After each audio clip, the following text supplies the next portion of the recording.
I remember hearing a wonderful lecture you gave for Western art patrons a few years back. You may not even remember doing it, but Western art patrons, you gave a lecture. Yeah, Yeah, that was a that's good right. one. You were there. I was there. That's right. Yeah. You gave me some valuable advice, if I remember correctly.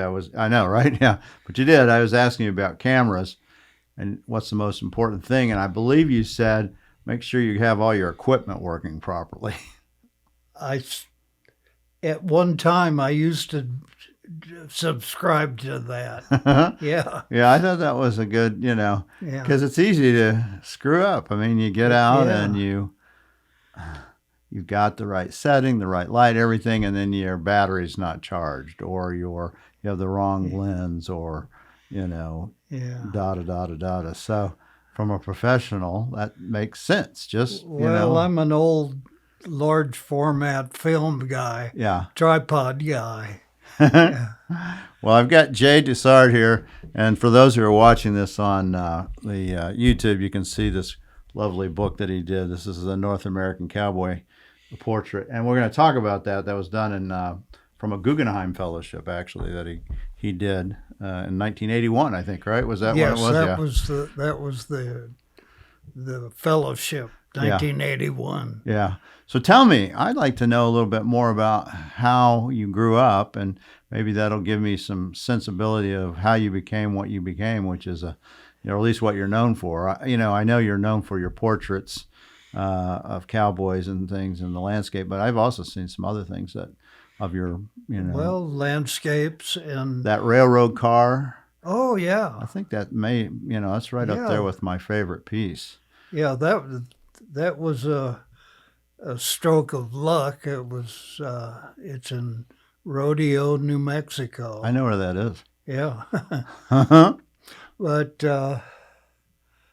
where do we start? Yeah, Oh, I where'd you was grow up?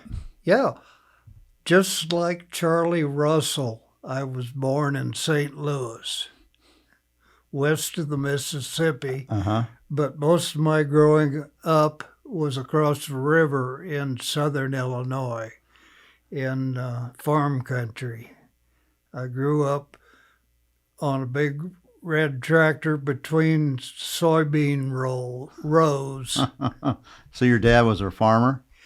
My grandfather and my uncle, they were the farm people. My dad was a salesman, and he would commute to Centralia, Illinois. Yeah, I know where that is too.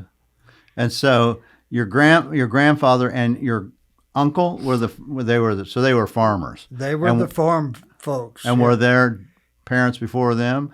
Was your great grandfather, was he also in Well, that? my grandfather, he was a lawman, sheriff of Marion County, Illinois, Uh-huh. and his father, Jesse Henry May, M-A-Y, Yeah. he was a lawman as well. Oh. Huh. But that was your grandfather? My grandfather was the sheriff of Marion County, Illinois, in the 20s. Oh wow. When the Shelton gang was at large. They kind of ruled southern Illinois, and he Yeah. had to go up against them. So it And was not an easy time. and did he go up against him? Did he? Yeah, there was some kind of a confrontation. It didn't come to. It didn't evolve into a shootout, but he had to confront somebody in the mob there. Hmm. And so was having a sheriff as a father, especially at that time. I was a grandfather. No, I know, but for your father is what I'm going to get at. Well, that would be my mother's. Oh, that was your mother's I'm on father's. My mother's side of the family. I got it. Okay. Yeah. And did that make her kind of a tough disciplinarian? Oh, Your mom? not really, not really. But she grew up in she and the family lived in the county jail, Mm. and her mom cooked for the prisoners but they were a part of a law family. Oh, that's interesting. And so your dad, he was a salesman, right? Yes. What did he sell? He was representing heating equipment, and back when propane was called butane. Yeah, I remember that. And but he sold heating, house heating stuff to people in that part of the country. Uh-huh. And then, but when you were growing up, you had worked the farm. Yes. Did you ever go, and there must have been lots of Indian artifacts that were in the farm too that they would till up. Did you ever see any of those? No. No, I have never found an arrowhead. Yeah, my dad had lots of those from, they worked the farms and they would just find them all the time in the fields. Well, when I was 14 years old, my father got tired of cold winters, and we ended up in Hollywood, Florida. That's where I went to high school. I went through high school and college in Florida. Interesting. And do you feel like you're a Floridian at all? No, not in the least. I was glad to say goodbye to the Sunshine State. And so when you're growing up in high school, did you have a penchant for art or photography or anything like that at that time? No, music was a thing for me, because while I was still in Illinois, I had spent a week across the river in St. Louis at a family friend that had a grocery store, and the grocer was a serious amateur trumpet player. Yeah. And so he'd turned me loose in the back room of the store. He said, "Here, see if you can figure out how to make this old cornet work." Right. Which it didn't happen, but he had all these LP New Orleans jazz recordings, the Basin Street Six, with Pete Fountain on clarinet. Yeah. And when I was probably 12 years old, I really got interested in New Orleans music. That's interesting. And then when I got to high school, I joined the band. I was in the trumpet section of the band. And What chair? what? What chair? Do you remember? Down the line, I finally made it up to second chair. Yeah. And then I quit the band. Yeah. Girls? What? Girls? No, just my hatred of Marching? Marching. Yeah. That was, to walk or strut and with a instrument banging up on your chops. Yeah. That was cruel and unusual punishment. I don't disagree with you at all. I've seen it, been there and done it. Yeah. And so you really liked music a lot. That's right. Yeah, and I kind of stuck with it off and on over the years. And in Prescott, I had musicians that I could play with. Yeah. We had a Dixieland type band in Prescott at the what was the name of that place? The Boiler Room, just north of Whiskey Row, and that was a lot of fun.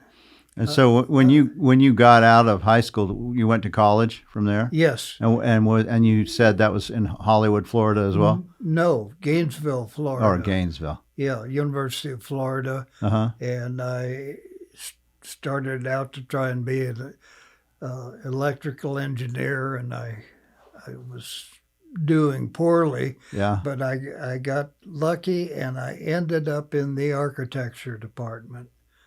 So I have a bachelor's degree in architecture. I never became licensed, but I have committed architecture a few times. and and so when you're in college, did you pick up a camera yet? Had you picked up one? No, Still not. Okay. no. I'm just trying to And find this thread because you're one of our most famous Western photographers. So I'm trying to figure out when it comes in, but we'll get it. We're getting there. But when I was in my final year of architecture, I got an academic scholarship that amounted to a travel scholarship, and I went all the way to the West Coast and all the way back and to in Dallas and Scottsdale, which would have been Frank Lloyd Wright, Yeah. and Southern California, to visit outstanding examples of American architecture. But what I really got, my takeaway from that trip was the Intermountain landscape in Colorado, and we're working our way back, but it was the landscape that really stuck with me. And I think I was about 23 years old before I ever came farther west than Anadarko, Oklahoma. But it was the landscape that really made me want to come back to the West. But I was not photographing yet. But in my final semester in Gainesville at the University of Florida, I took a course in painting. We had a pretty tight program, and there was only one opportunity for an elective, and I chose painting, but most of my contemporaries were studying beginning photography from the great Jerry Uelsmann. And so I could see what these colleagues of mine were doing in photography, and it got my interest. And so what I learned from there is that black and white photography was a very valid approach to image making.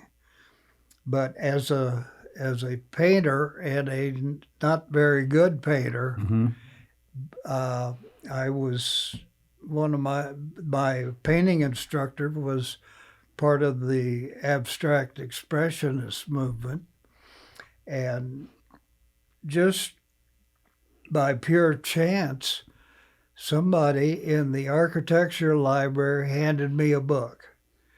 And I opened up that book, and I saw it was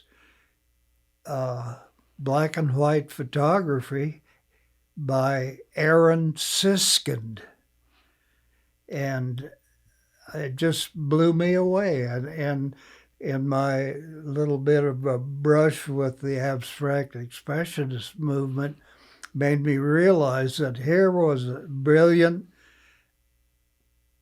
abstract photographer working in black and white. And it was at that moment that I decided that at some point I would take up photography and get good at it. It took a while, though. Yeah, I'm sure. Well, you were exposed at 23 when you came to West to see the West, right? Yes. And then that was the same semester that you took this painting class, or was the painting class before the trip to the West? The painting class came right after the trip. Right after. So you got exposed. Your brain started thinking about things and seeing the landscape in the West in a way you'd never experienced because you hadn't been past Anadarko, Oklahoma, and then all of a sudden you're seeing Riskin's abstract photography, which you do too, by the way, and I've Yes. seen it, and I like it a lot. Those big things that interlock and things like that. Yeah, I know your stuff.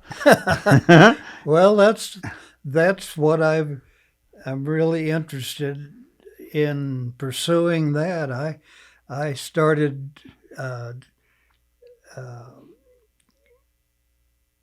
coming up with abstract imagery back as early as '68, and I have continued ever since. And I would love to publish a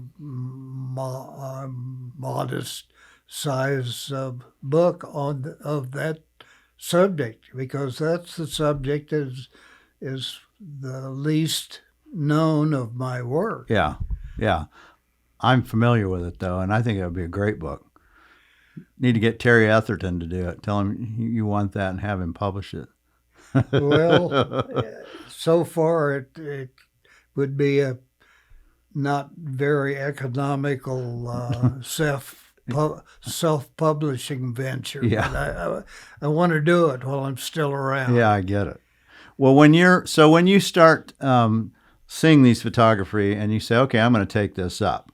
Now you're finishing college in what, about 1961 or so, in that time frame? Yes. Yeah. Okay. And so and you've got a degree in architecture. Yes. So what do you do? What you have to have some kind of job, I guess, to pay the bills. Yes,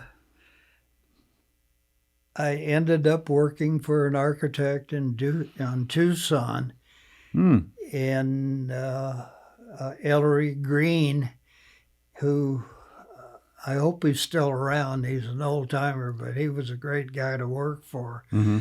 In fact, I did most of the design for the 22nd Street Baptist Church, which is still standing and an active congregation, and they've taken good care of it. So that was one. And how'd you end up in Tucson? What was it that yanked you? That's where the job turned out to be, or? Yeah.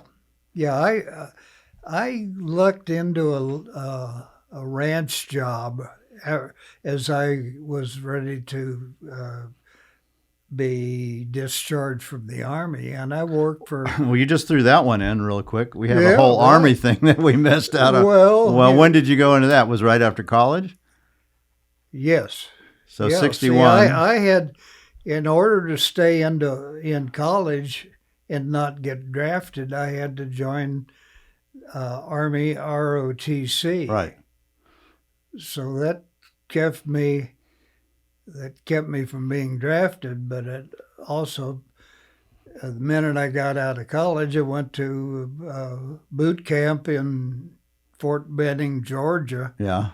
and ended up at the engineers school in Fort Belvoir, Virginia here. And at that point, I was a commissioned officer, a second lieutenant. Mm-hmm. And my first duty station was Fort Hood, Texas. And here I am in the dead center of the cowboy and ranching West. And I had always, when I was a kid, I was reading Will James books and looking at his drawings. Mm-hmm. And that's the kind of thing that really, I can't think of the right word, but it Turned your screws. yeah, it did. And it was the kind of thing that made a farm kid interested in the cowboy West. Yeah. And so here I am at Fort Hood, Texas, with a certain degree of finances, and I ended up buying a horse.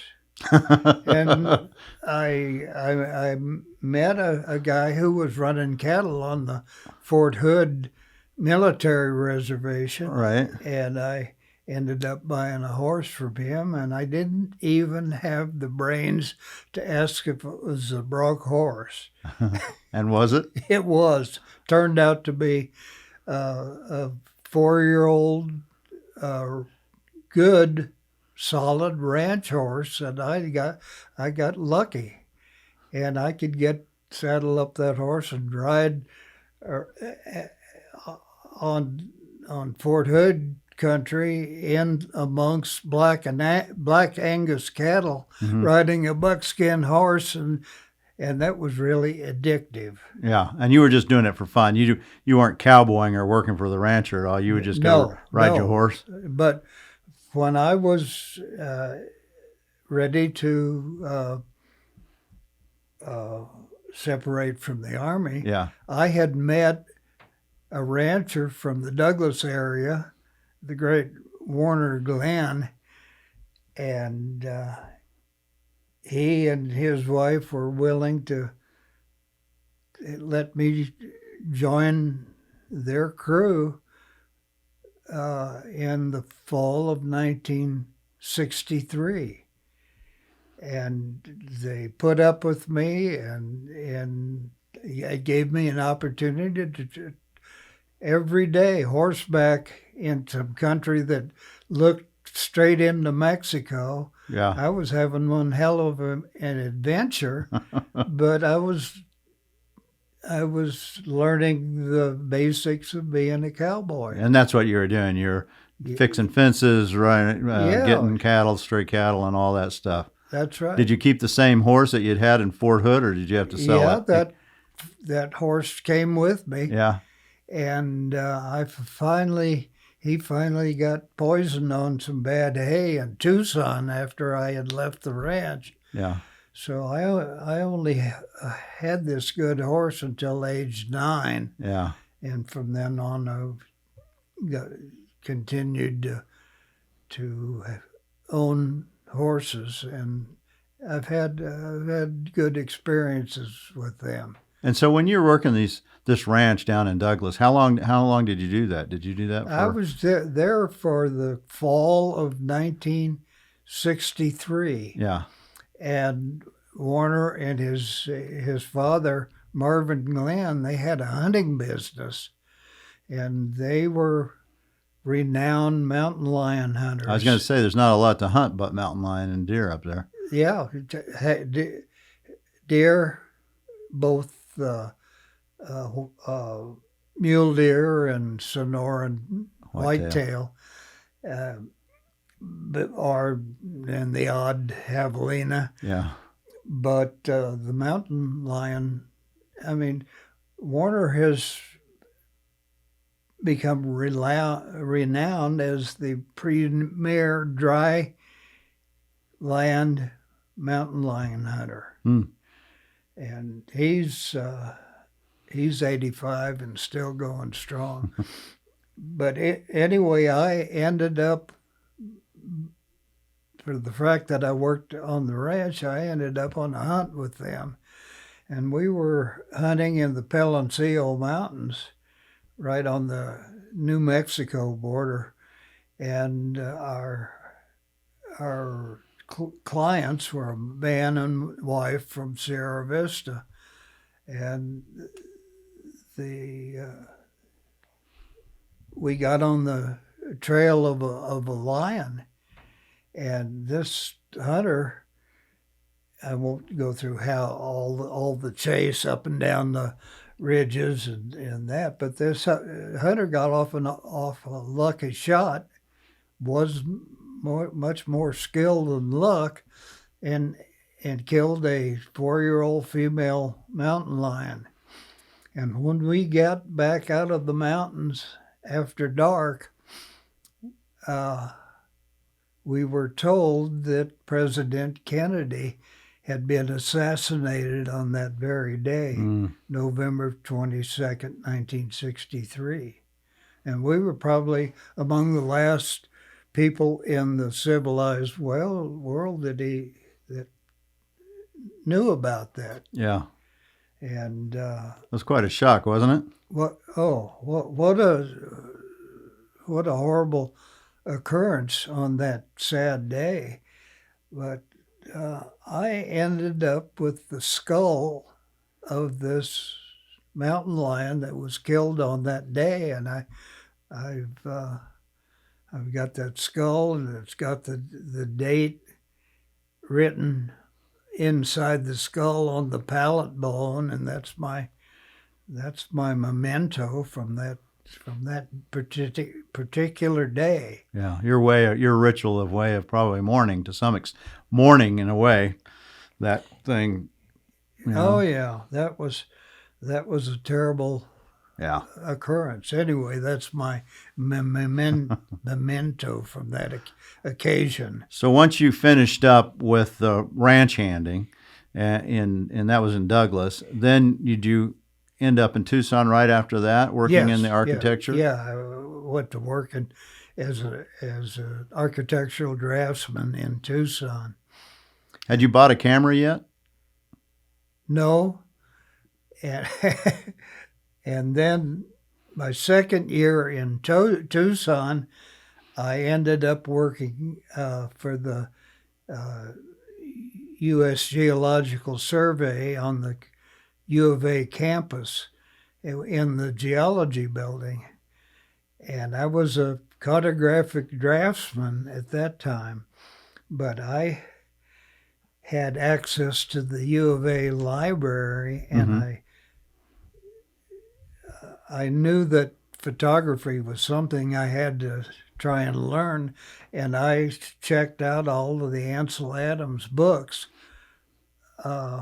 Wonderful books. It was they were called the Basic Photo Series, and I absorbed those books and began to understand how I needed to proceed as a serious photographer. And I learned right away that I needed a 4x5 inch view camera and to work from a tripod. I took a course in scientific illustration at the U of A because they offered some darkroom work, and I got exposed to the darkroom. And then over the years, I in various places in Arizona, I pioneered makeshift darkrooms to develop film and try to print. Mm-hmm. So, in a way, given the book learning from the Adams books and working on my own, I'm semi-self-taught. Yeah. Did you ever get to meet Ansel Adams? Yes, I did. Yeah, tell me about that. I got talked into taking the 1966 Yosemite photo workshop. And so I met Ansel. There were 64 of us participants. But Ansel, what an approachable gentleman, a really good man. And he had made it known to us participants that if we wanted to look him up at a later date, make a date to come to his home and look at and show work. So about 10 years later, I showed up with a portfolio of photographs and sat down with Ansel over a highball, and he looked at my work and gave me some encouragement. Yeah, what did he say? What was his encouragement? Do you remember? Yeah, the encouragement was, you print too much like Fred Summer. He says, and Fred Summer was a big deal in my life. Yeah. Frederick Summer. But he says, you print too much like Fred Summer. And that kind of gave me the permission to try and print with a little more contrast that would be closer between Fred and Ansel. Right. And that was an important thing for me. But in 68, I guess, I was working in Flagstaff. I worked for Northland Press. Mm-hmm. I had promoted a job with them, and that's when I worked on the Maynard Dixon sketchbook that we published. Yeah, with Percival.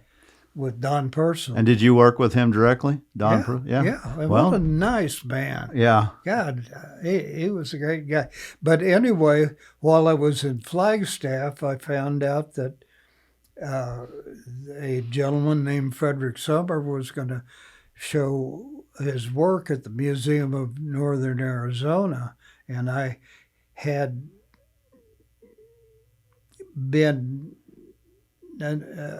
researched him enough to realize that he had some real important standing in the art world. Mm-hmm.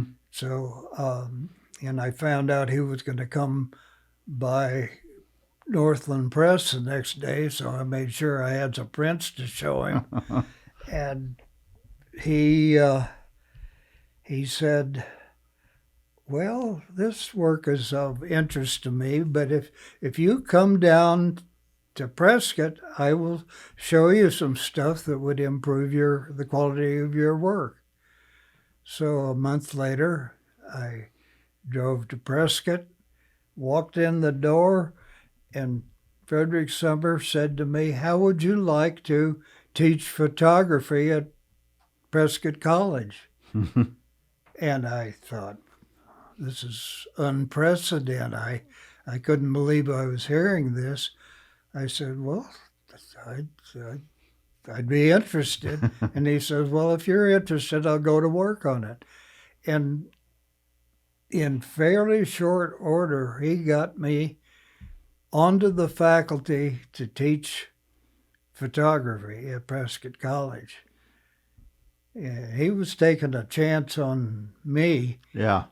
But I think down deep inside, he wanted to get somebody to work in the darkroom so that he didn't have to work in the darkroom. And he was on a much higher academic and philosophical plane, and dealing with art and aesthetics and that, but he made sure that I was there in the darkroom. And you're like 29 or 30 about this time? Yeah, about that time. Yeah, so that's where your influence came from, the darkroom of his work, because he's working with you as well. Yeah, well, I had access to Frederick Summer for quite a few years in the Prescott area. And I would work with him in his darkroom on some of his work or on some of my work, and he was showing me everything, and he gave me a wonderful education about quality lenses. In fact, he at one point, he was in Florida for some kind of a speaking gig, and he bought a used 8x10-inch camera for me and had it shipped to me. And then he gave me a loan of his 19-inch apochromatic Artar lens. And I used that lens on my new 8x10 camera for 5 years, and I did some of my best early work with a lens that he finally had to repo it. He said, "I need it." Yeah, but he helped me come up with other lenses that were quality and served me well over the years. So, And you were in there in Prescott working for him from like 68 to 72 kind of thing? Yeah, I was working not terribly close with him, but Mm-hmm. because I had taken over the College job. photography venture with the students there, and Yeah. I had some good students. We had a great time, and Did any of them go on to become professional photographers? Do you know? oh, trying to think. Yes, as a matter of fact, and this woman was not a student of mine, but she is the famous Nevada Weir. She's been all over the world as a color photographer, and she and I are friends, but she was not a student, but she took up photography or made her own way with it, and she's become very, very famous. She's very, very good. Yeah. And so when you're doing this work, and you're working as a teacher, were you starting to sell your photos at that time too? Did you have a gallery that you worked with? Yeah, I was doing landscape imagery in the Etherton Gallery, which is in Tucson. Right. They've represented me for more years than I can count. Yeah, that is. If he started doing it in the 70s, he was just getting going here himself then. Yeah, I don't remember when he started, but I think they just had a 30th anniversary. I think it's even more, maybe. Yeah, more. Because I just had 30th. I think he had more like 40th. Yeah, that's probably it. But Yeah. I was working with a 8 by 10 inch view camera, Yeah. always on a tripod, and I in 1970 I had the opportunity to meet a couple of really good cowboys in the Prescott area, and I made portraits of these two gentlemen in 1970, and then I didn't do any more of them until I got I started in on trying to come up with some support vis-a-vis the Guggenheim Foundation. Yeah. And I failed 3 times with the applications because I was trying to sell them on the landscape of the American West. Right. And that was no great idea for them. But on the 4th try, I had called the photographer Emmett Gowan. Emmett had gotten a Guggenheim on his first try, and maybe as early as 1974, but I knew Emmett, and I called him up and I said, I'm going to try it again.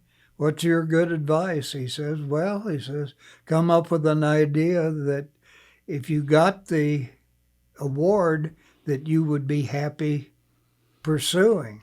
And the minute I got off the phone, I knew what I wanted to do. I wanted to photograph cowboys because I had been one. I'd been one and been around them, and throughout my life in Arizona, I've always gravitated to the ranching and cowboy people and friends all over the state, and I did a lot of neighborly cowboying Yeah. with my friends.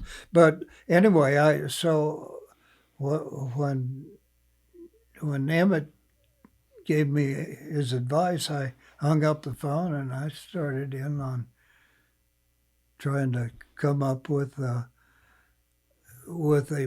plan to sell to the Guggenheim people. And part of the application said, you've got to show us some of your work. And you had some from 1970. So, and you had one from 1970. yeah, The two boys, right? I had two of them from 1970. But knowing that I needed to show them what I could do, I started going to the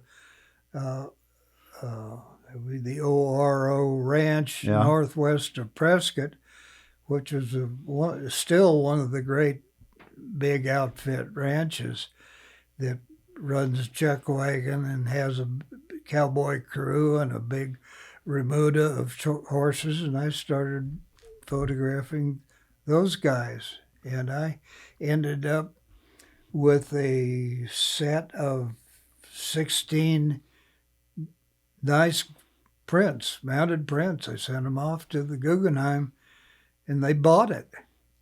They went for it because it was a pretty fresh idea that I wanted. Especially then. That was like 81, right? 1981. Yeah, that would have been.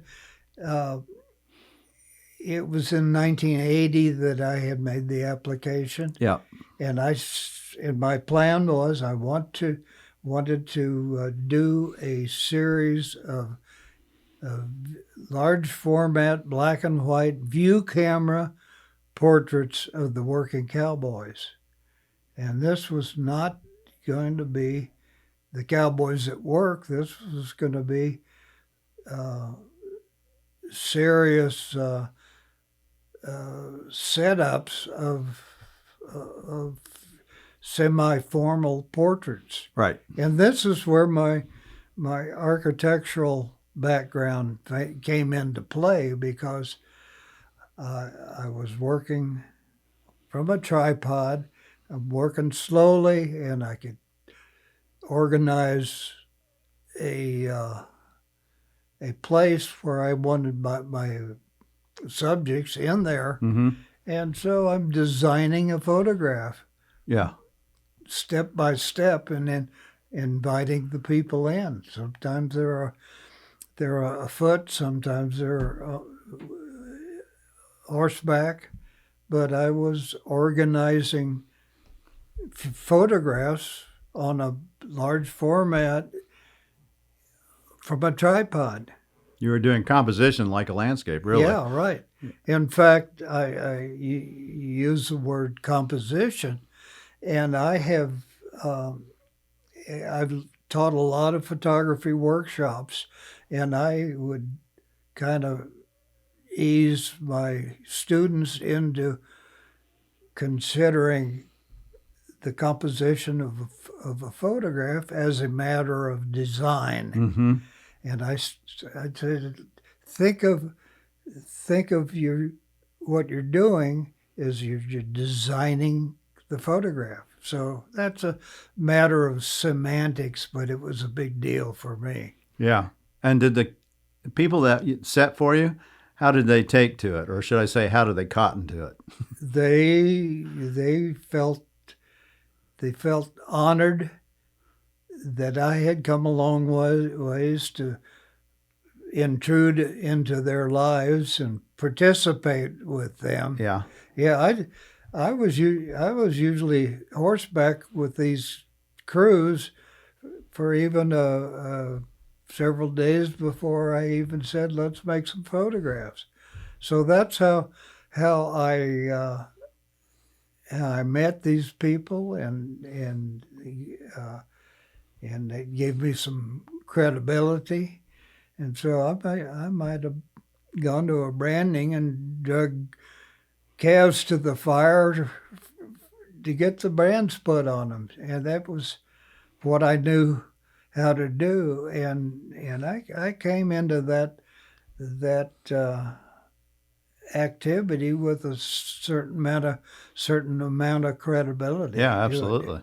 You proved yourself. Yes, that's right. Yeah. But these people, they were honored that I not only would come a long ways and seek them out, but they thought, well, with this big camera and the way goes about this, it's a big deal, and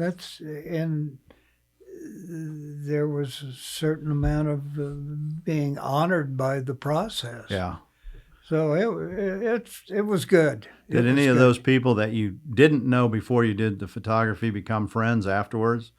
Oh yeah. I could see that happening. Because it's an intimate thing to take a photo of somebody. That's right. And then you show them the photo, and they can see what you've been able to pull out of them. And I'm sure sometimes they were, I would think sometimes they might have even been a little bit shocked of that was them, and they looked like they were, Well, I don't think there was any shock value to that, but You don't think sometimes they would see something that they didn't even know they had in themselves? that's hard to say. Yeah. That would be up to the individual. Yeah. But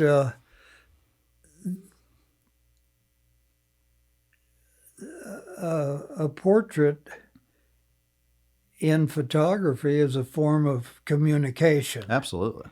And I got some feedback from a sculptor in Iowa just recently in relation to the images in this book, and he said that these people in the book, they are looking at the person that's got the book in their hand. So it's a direct line of communication. Yeah.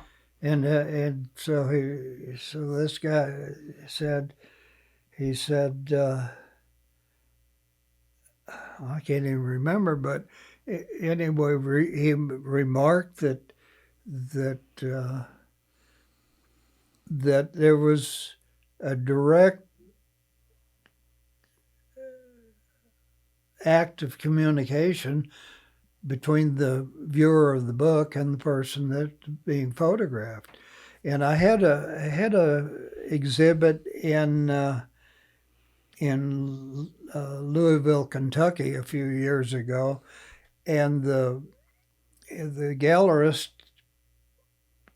called that work direct gaze, Gaze. Mm-hmm. And so really I would never, I wanted the people looking ultimately at the reader of the book, but so that means they needed to look into my camera. Right. And I would never say look at the camera. I would always say look at the lens, the eye. That makes sense. Yeah. Yeah. So that has a little bit to do with the way I approach this. Well, when you say look at the lens, it focuses their eye in a more specific way, right? I mean, Exactly. It really does. Exactly. Because the camera is a big camera. It can look anywhere. But when you say look at the lens, yeah, that does that. And this is the book we're talking about that came from that, which is the North American Cowboy Portrait.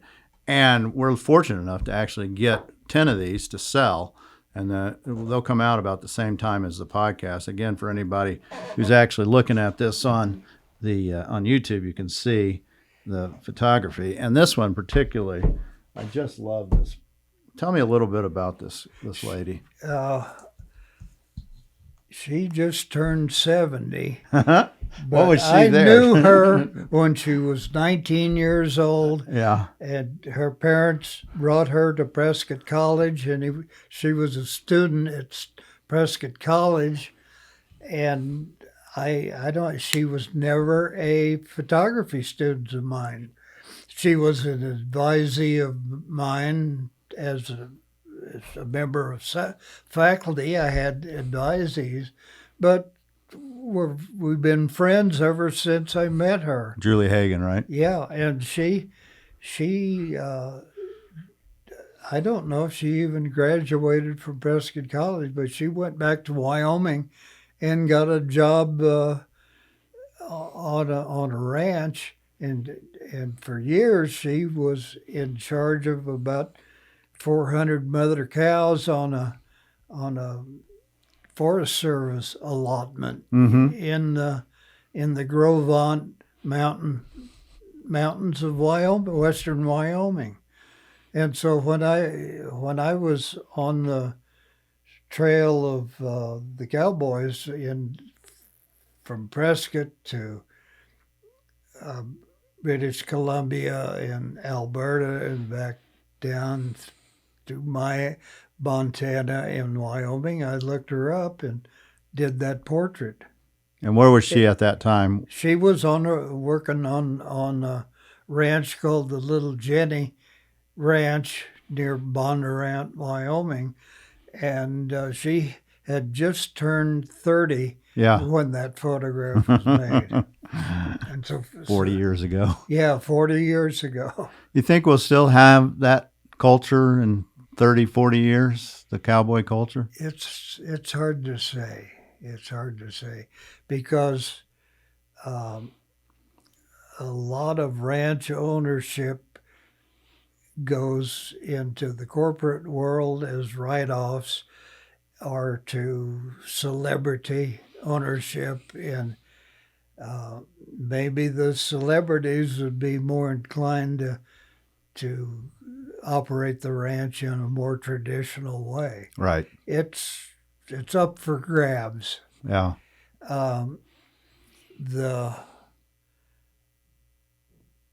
The West has been exploited just enormously, and the range has been steadily shrinking. But it's still out there. Yeah. There's still a few outfits that run a wagon and got quite a crew. It's hard to know. Yeah, I think it is. What comes next or what the future holds. Hope it isn't. Well, I we'll grew see. up in the cowboy culture where I grew up in eastern New Mexico. So, Oh, really? yeah, these were the people I knew and still do know. It's still alive there. It's a little different, more, milk cows now than herding cattle. But Well, New Mexico is a wonderful part of the West. I think it is in some ways is a little superior to Arizona. Arizona is overpopulated more so than New Mexico is. Yeah. But I really love New Mexico. and you're in Douglas, right? Yes, I live about 5 miles north of Douglas, Yeah. which is right on the Sonora border. Yeah, and not far from New Mexico either. No, not that far. Yeah, you can't tell the difference really between Douglas and Columbus, New Mexico. Really, Not much. yeah, it's all Not the same. much.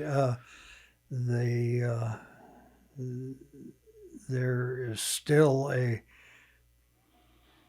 massive border wall that still exists.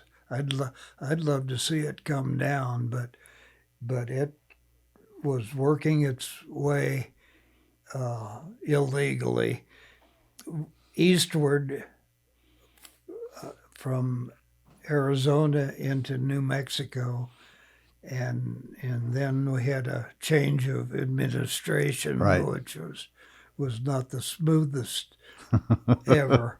But anyway, New Mexico is still more open to wildlife Yeah, migration from the south or from the north, and there are jaguars that's right. that can make a living in old New Mexico, and occasionally they will come north into New Mexico. Yep, and Arizona. They've been up by Tucson. In Arizona, yeah. I've been a observer of that phenomenon over the years. In fact, in 1996, Warner Glenn was on a mountain lion hunt in southern Arizona, and what he ended up trailing, it was quite a ride, but he ended up seeing and photographing a wild jaguar. This was somewhere close to Arizona and New Mexico where they came together. And he made the first photographs of a wild jaguar.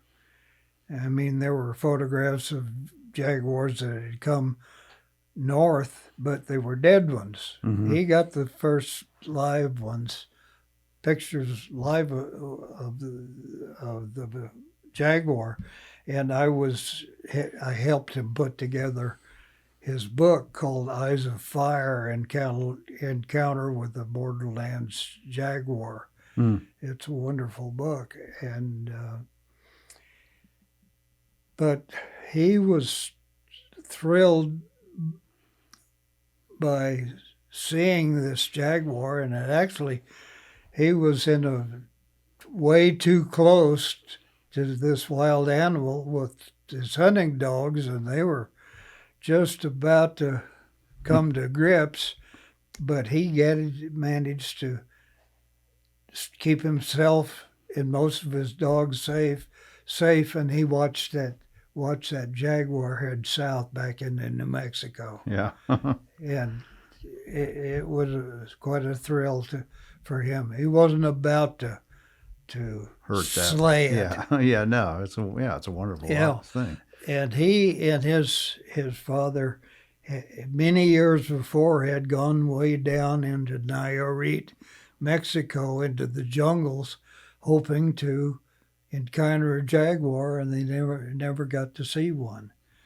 They had to do it in their own land. And it came up into to the old Geronimo country, and quite a ways north of the jungles. Yes, they're in this area for sure. Now, you had written a couple of books, worked on a couple of books on landscape, right? And yes. You also worked with a writer that ended up getting a nomination for a Pulitzer, right? Well, yeah, that was a guy named Dan Daggett, and he was writing about progressive ranchers, and that would have been probably 10 or 20 years ago. Yeah. And I did photographs of the management teams on these various ranches, from Nevada to Arizona to New Mexico, and in Sonora, Mexico. And those, so I was involved in that project. Then I was involved in a much lengthier project with a journalist named Alan Wiseman, mm-hmm.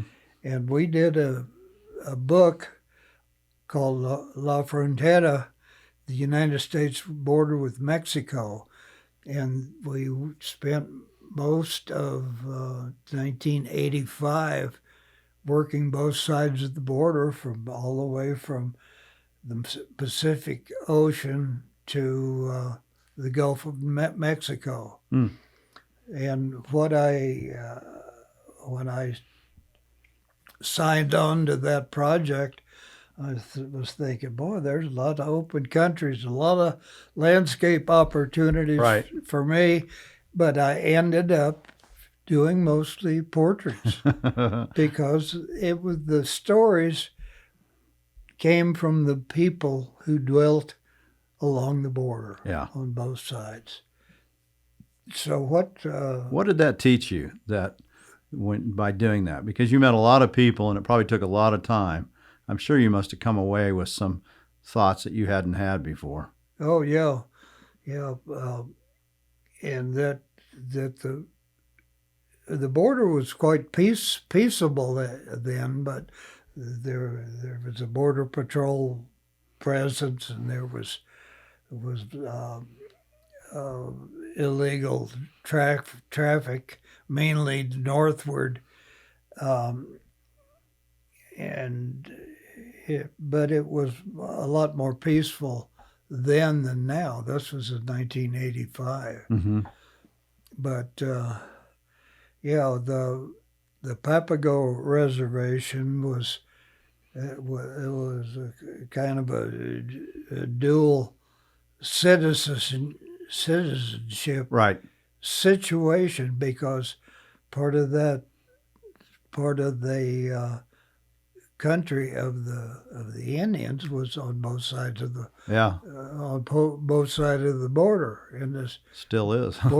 yeah, this border just were come through there, and but culturally it created some disturbance, but the culture was on both sides of what became an international boundary. Right. Yeah, that's where border walls don't come in so easily. When you have Yeah, a culture that's been there for 1,000 years, the Tohoto O'odham, and yeah. go back and forth as a, they don't see a border there. No, So, no, it was a more of an inconvenience than a reality. yeah. And so, would you like to go? I mean, you don't really do a lot of photography now, right? No, I'm not doing any Yeah, that's photography what I now. thought. But if you could, or if you had the ability or the interest, I'm sure you have the interest, but would you go back and revisit that subject matter? There would be some very interesting shots that wouldn't have been there No, I before. wouldn't go back to the border, No.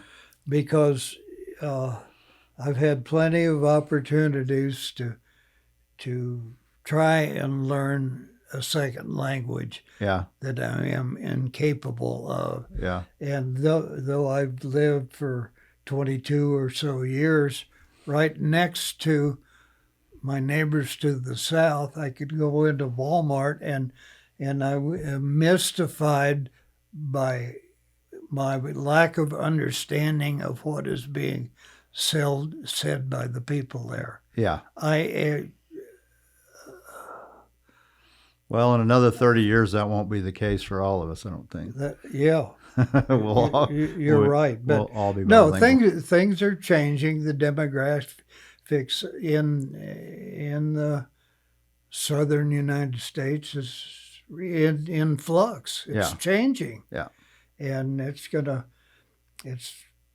probably irritating certain class of people, but it is changing, and there's no getting around that. Right. But if I were to continue to photograph, I think it would be uh, going back to the landscape, but even more so searching for Abstraction. abstractions. Yeah, I'm anxious to get that work on the public record. Yeah. It may not happen, but I'm not. I guess I'm on borrowed time right now, but I'm pretty happy We about all are. about. Yeah. Did you know Louise Serpa at all? Did you know Louise Serpa very well? Oh yeah, I not think- real well, Yeah. not real well, but what a wonderful photographer Yes. Louise Serpa was, and Yeah. I was in a rodeo arena photographing with her one time. Yeah. That was at Williams at the Cowboy Reunion, working cowboy rodeo there, and And I actually got some good color photographs on that particular day. But I mean, to feel that I was allowed in a rodeo arena with the great Louise Serpa. I know, right? Louise and I were the only two people in that arena at the time. But I had some big portraits. They were 4-foot by 5-foot portraits that were made from my 8x10 negatives, and they were exhibited at the Etherton Gallery. Mm-hmm. And Louise Serpa attended that show, and I was so honored by that. Yeah, she was an amazing person. Yeah, I wish I had known her better. Yeah, she was really interesting. Yeah, she. So you knew her? Oh yeah, yeah. Yeah. Well, I know that that her book, which I don't even know what it's called, but it was a book of her Cowboys. Yeah. Rodeo photographs. Right. And I know that the great Larry McMurtry, had written a foreword for that, but I think he got it wrong because he just was not a fan of the rodeo. I mean, he came from ranch country into cow country, and I've read most of his books, and he's just a fabulous guy who I never got to meet. But his take on Louise's work, I think he missed the mark on that.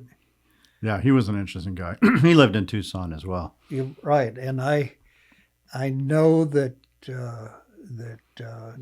Terry Etherton had known McMurtry, and I never took advantage of that possible connection. Yeah, I think you would have enjoyed it for sure. Yeah. I got to meet him one time. I had dinner with him one night. Oh, really? Which, it was very interesting to just hear his stories of, Last Picture Show and all that, things that went on. And yeah, I wish that I had been able to meet the gentleman. Yeah. And I probably missed him by just a couple of years. Yeah. I'm sure he would have liked to meet you too. Well, it's hard to say, but I think he would have. I can't imagine he wouldn't have. I mean, when you see an image, some of those images, it'd throw him right back into Lonesome Dove, I think. Yeah, well, Lonesome Dove, what a wonderful phenomenon that was. Yeah. As Americana, and I got to know Bill Whitliff, we never met face to face, but he collected some of my photographs years ago for the Whitliff collection in San Marcos, Texas, and they're landscapes. And several times I talked to Whitliff on the phone. What a nice guy. And in fact, I've got a copy of his photographs, the book of photographs from Lonesome Dove, and it's inscribed by Whitliff and that, but we never met. But we knew each other, and I enjoyed some wonderful phone conversations with him. He was he knew that I was looking for a place for my archive, and he said, we might want it at San Marcos, but I'll kind of help you locate it. But I had managed to got the Booth Museum in Georgia. Yeah. And I don't know if I pulled off the big con on them, but they ended up accepting my I think probably archive, Yeah. and they gave me a beautiful show in 2018, a Yeah. retrospective in Georgia. I think they pulled it off on you because they got one of the great archives. It's hard to say, but yeah, they've got quite a few of my big prints or in small Yeah. prints. Do they have the boxcar one? I want to talk about that one Yeah, specifically, just because I do like that yeah, image so much, and I know you've printed that really large before, and I think right. it's really impressive in a large format. Yes, yeah. I think they have a big print of it in Georgia. Um, that photograph was made in, I think, 2010, Mm-hmm. and the railroad used to run from Douglas to El Paso, and it went all pretty much along Highway 80, and I think they abandoned that route in about 1963. Mm-hmm. But a railroad car came off the track right there Mm-hmm. in Rodeo, New Mexico, and it is right just not even 100 yards into New Mexico across the fence from Arizona. And I think people lived in that railroad car for several years, but I guess it was in 2010 that I knew, but I was told where to find it, and I even went to the guy that had told me about it, and he took me there. And I went with the 8x10 camera in my widest angle lens, and Yeah. I set up the camera inside of the skeleton of that Mm-hmm. railroad car. And with a wide angle lens, you get a real sensation of from right there by your toenails, Right. quite distant, and it's a extreme perspective, but it's a wide view. So I knew how that I wanted to go and photograph that from the inside, and it took several hours for. I got all set up, and it was windy outside, and there were no clouds in the sky, and I just waited forever and forever, and finally some little clouds came by, and the wind was manageable because I'm on a tripod, but the clouds were enough to cut down on the contrast, and there's the shadows of the skeletal part of the roof of that car are cast onto the floor, and the clouds kind of cut down on the contrast of that, and that photograph really made itself. Yeah. But I just had to be very patient. Did you know you had it when you shot it? Yeah, I made several exposures. No, I didn't know for sure I had it, but I went home to the darkroom and developed the film, and one of those negatives Yeah. proved that I had it. And this was a question of predetermining the vision that I wanted. My predetermined vision of that, which I achieved optically, and then it was a matter of having some patience and having some good luck on the same day. Mm-hmm. I was in that railroad car for quite a few hours waiting waiting for the conditions to be right. And the image of that is the biggest image of mine that have ever been printed. And the Phoenix Art Museum has a big print of that in their permanent collection. Yeah, I remember when you showed it at that show in Phoenix. I think they bought it at that show. Yeah. I remember that was the first time I saw it. I was blown away when I saw it. Yeah, because that it's about 5 feet high and 6.5 feet wide. Yeah. It's a I'm glad I was able to pull that off. And I have had the extreme pleasure of working with a digital imaging maestro in Cave Creek. Mm-hmm.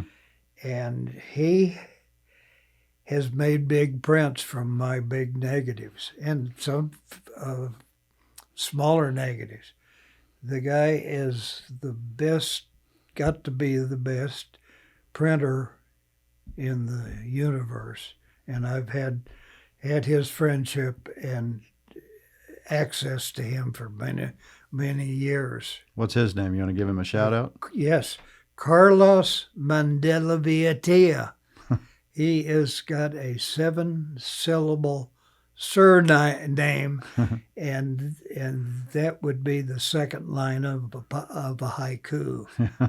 So, you know how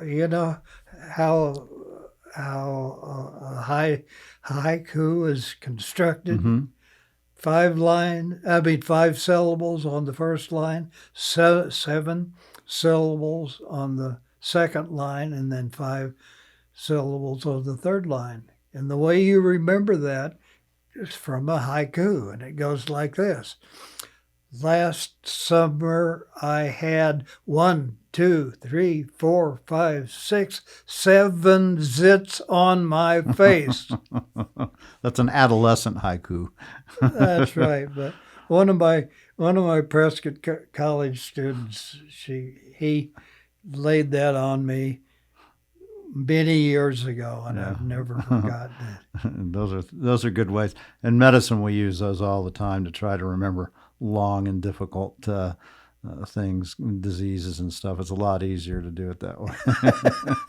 So you haven't done photography for a while, right? No. And I think 2015 was probably the last serious photograph that I made. But you must see things sometimes with your photographer eye that you go, oh my, I'd like to get a photo of that. Well, I don't think that I do. No, really? Well, I probably do, but it doesn't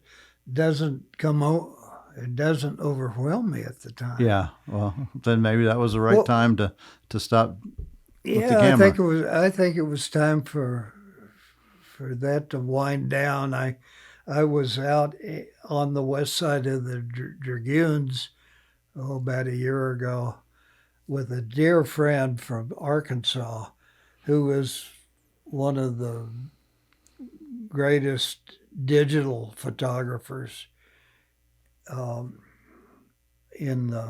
the planet, and I was kind of playing around with the digital camera, and I got nothing, but he got some good shots, but he was using all of the digital capture techniques that he could bring together. Yeah. And ending up with the black and white landscape images. Yeah. And he is probably the best color photographer in the business. He's made a career. He got a Guggenheim from, his name is Michael Schultz. He lives in Arkansas.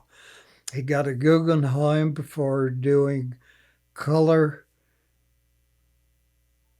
photography of extreme uh, industrial settings in big foundries and Mm-hmm. rolling mills and very demanding uh, photographic setups with bright light from a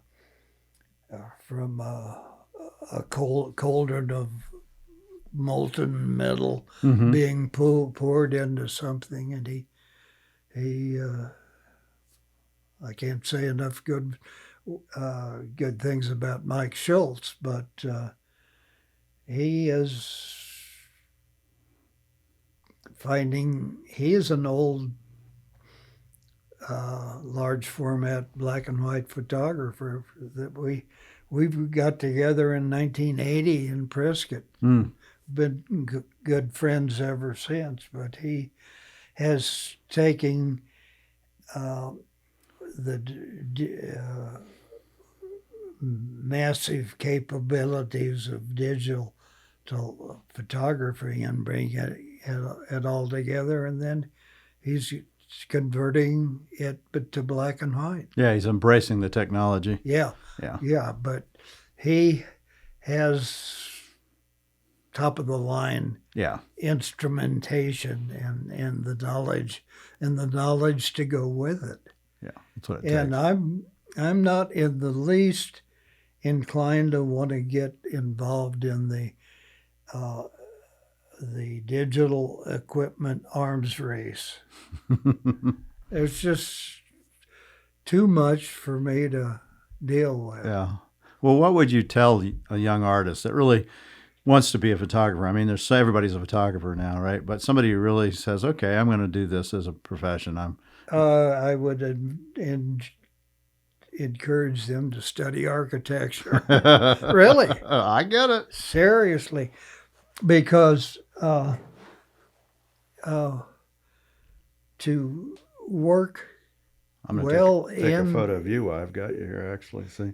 to work well in art, Yes. one has to understand the way the elements of what one looks at, how they want to work together. Yeah, Mm-hmm. it's.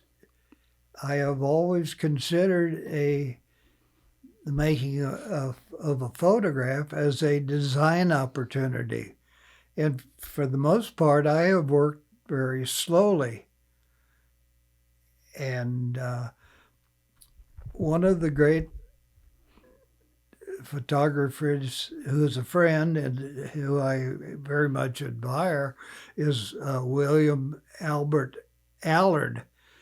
And he photographed with color film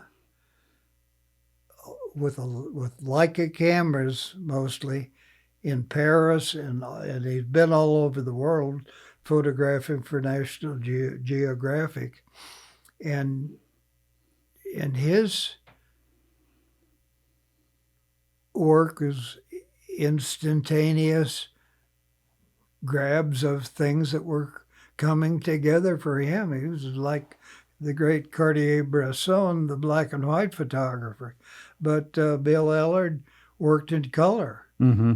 And just fabulous work. I've got a couple of National Geographic friends, and he was very, very happy that he was a staff photographer for National Geographic, and that enabled him to really get around the world, but also to be turned loose to work on his own.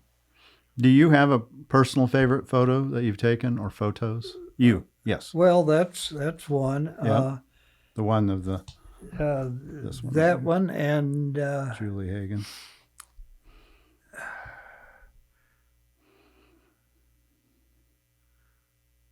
Well, the coach car. I have got a photograph that I show as one of my abstractions, and that was photograph looking into an abandoned marble quarry in the Chiricahua Mountains, and that was in 2013, and that is looking down into this gouged out quarry hole in the mountain, and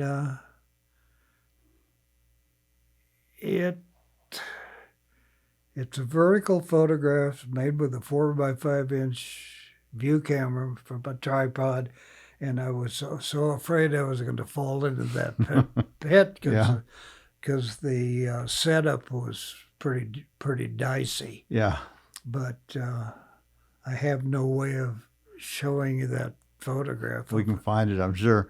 But sometimes you have to do that, right? You have to put yourself out there a little bit to be able to get that photo. Yeah, I was on this slope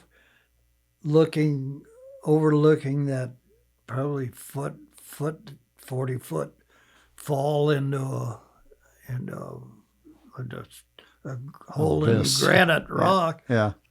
But I was so nervous about getting that shot with all the move. I have, with a view camera, I've got adjustments, and I can drop the lens or raise the lens, or I can fiddle with the perspective.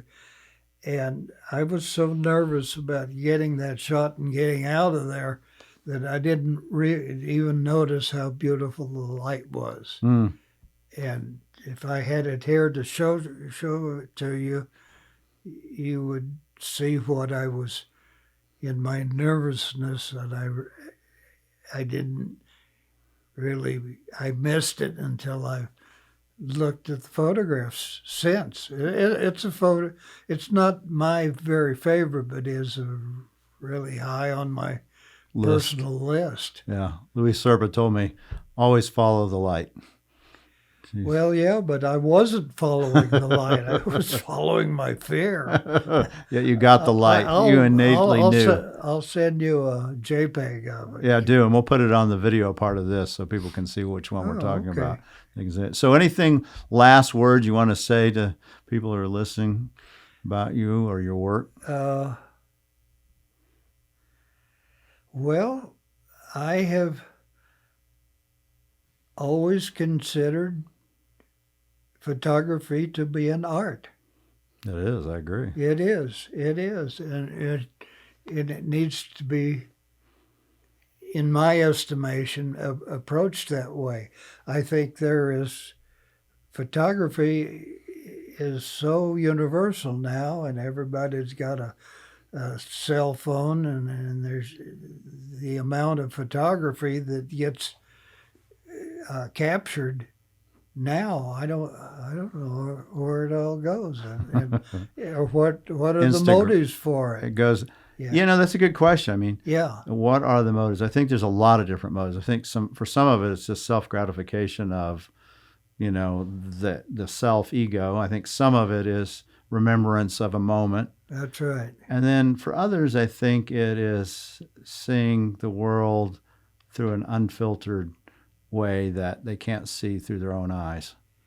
Well, maybe so, but it seems like it is so easy, and it just gets so overdone. I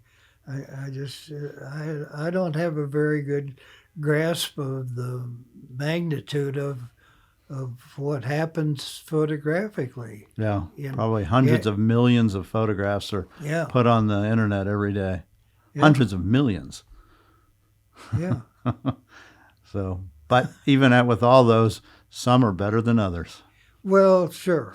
An artist is an artist. It goes back to your form, and what you're saying, that photography is an art form. I mean, true artists can step above, I think, just taking a pretty photo. Well, I have been influenced by kind of the art history going back to back to the Greek sculpture area, and so I'm influenced by ancient sculpture and contemporary sculpture and all the whole array of painting. I have never taken an art history course, but I have been so interested in it. I think I've covered a fair amount of ground. I've got a bit of a command of the history of art going back to architecture. I'm sure you do. Well, and you also taught photography in a college for many years. Yeah, I taught the history of photography at times, and I've even been involved in the teaching of a little bit of architectural history on a team basis. One of my most compelling images that I saw in when I was an architecture student, I was shown a color slide of the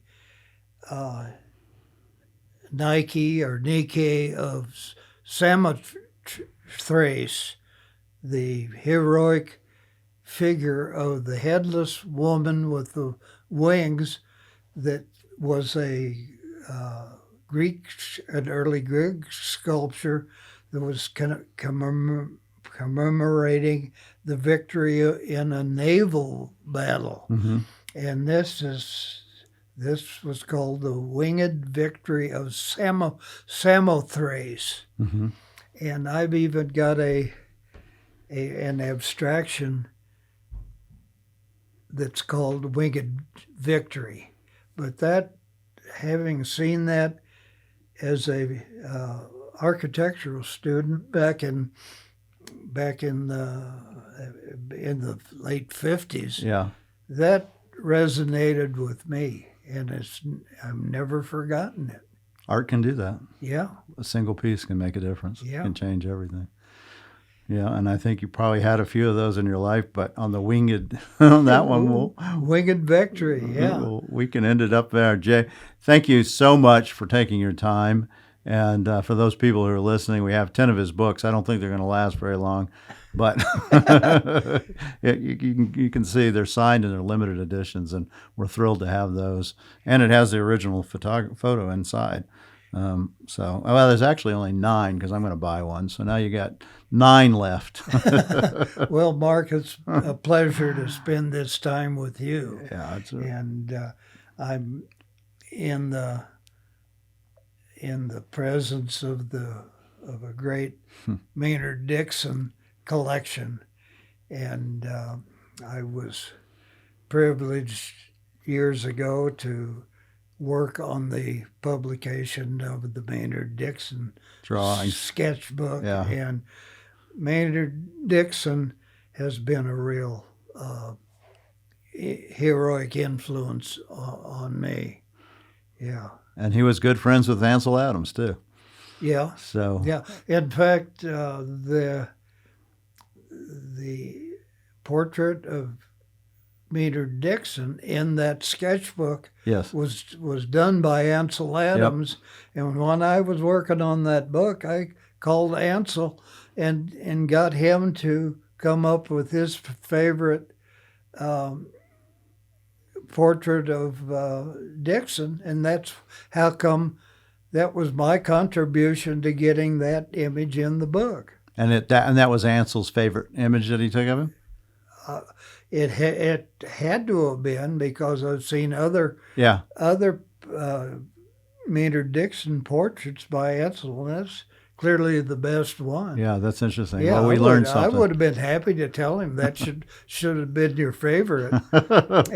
and Mark, in relation to this book, yes, this book, the printing in this, I think,